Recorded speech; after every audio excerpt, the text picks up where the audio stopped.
প্রথমবারের মতো লাউ চাষ করেছি দেখেন। তো সেক্ষেত্রে কিন্তু আলহামদুলিল্লাহ ভালো লাউ আসে গাছে। তো সেভাবে কিন্তু আমি লাউ চাষ করি না, প্রথমবারই মানে কিছু গাছ লাগিয়ে দিয়েছি, কারণ এই জাংলাটাতে কিছুদিন আগে মানে আমি কাঁকরোল লাগিয়েছিলাম। তো কাঁকরোল বিক্রি করা শেষেই তো কাঁকরোলের জমিতে অনেক পরিমাণে পানি হয়ে থাকে, সে কারণে কাঁকরোল গাছগুলো নষ্ট হয়ে যায়। তো সেই কারণে আমি কিছু প্ল্যান করে শসা এবং লাউয়ের গাছ লাগিয়ে দিয়েছিলাম। তো আমার লাউ গাছগুলোতে দেখেন ভরে উঠছে জাংলাটা, আর সে কারণে আমার জাংলাটা একটু নিচে। তো আমার এত লাউ কীভাবে ধরলো আপনাদেরকে একটা টেকনিক শিখে দেবো আজকে আপনাদেরকে।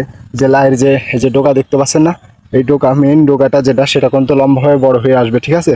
তো আপনারা এই মেন ডোকাটা আপনারা এভাবে কেটে দিবেন, ঠিক আছে। এভাবে যখন আপনারা কেটে দিবেন, যে কোনো সিজার হোক বা হাত দিয়ে হোক কেটে দিলে পারে, সেক্ষেত্রে কিন্তু আপনার সাইডে বাঞ্চ আসবে, এই বাঞ্চগুলো থেকে প্রচুর পরিমাণে লাউ ধরবে। ঠিক আমি এই কাজগুলো করেছিলাম, সেক্ষেত্রে কিন্তু আমার গাছে কিন্তু প্রচুর পরিমাণে লাউ আসছিল, ঠিক আছে। তো আপনাদেরকে দেখাচ্ছি যে কতগুলা লাউ ধরছে, দেখেন আপনারা ভালো করে।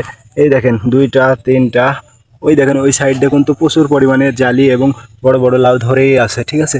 তো আপনারা এই কাজটা করে দিবেন, আপনাদের গাছগুলোতে কিন্তু প্রচুর পরিমাণে লাউ ধরবে, ঠিক আছে। তো ভিডিওটা কেমন লাগছে, আশা করি যদি ভিডিওটা ভালো লেগে থাকে, আপনারা একটু যেতে উপকারে আসে, তাহলে সেক্ষেত্রে অবশ্যই চ্যানেলটা সাবস্ক্রাইব করে এবং লাইক কমেন্টস করতে ভুলবেন না।